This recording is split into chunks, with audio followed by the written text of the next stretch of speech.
Hi, Sherry with Unita. We're looking at some raw wood today and swirl marks. Swirl marks happen. It doesn't matter who's sanding or how long you've been sanding, they show up. Not always, but a good part of the time.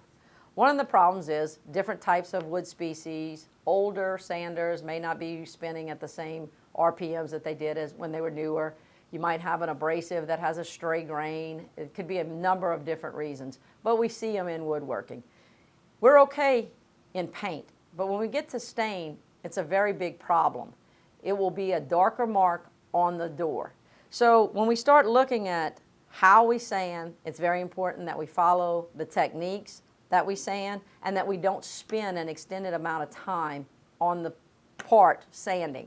The longer you sand, the more swirl marks you're going to get. But right now we're going to talk about, once we get them, how do we get rid of them? We started working with a product. It's a Unilon pad. It's got hook and loop backing. It's the very fine A. And what it does, it just kind of masks the swirls where we don't see them in the finish, in the stain. Doesn't change your color. It's still an aggressive pad, so you still got abrasive grain in it, but it masks them. So let's see what we got.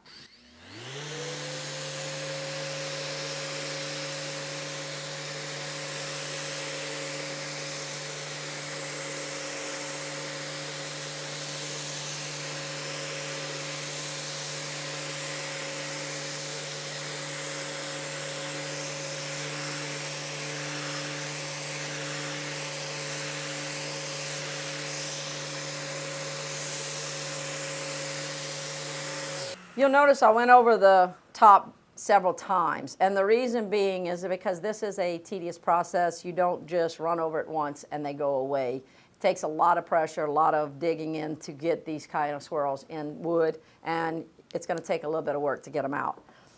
If you get up close, you can see that it's very much masked the swirls. So now if I lay stain on this door, I'm not going to see the tracks of where the sander ran across and caught, or where it may have just barely lipped the edge of the sander and we got a little fingernail type swirl.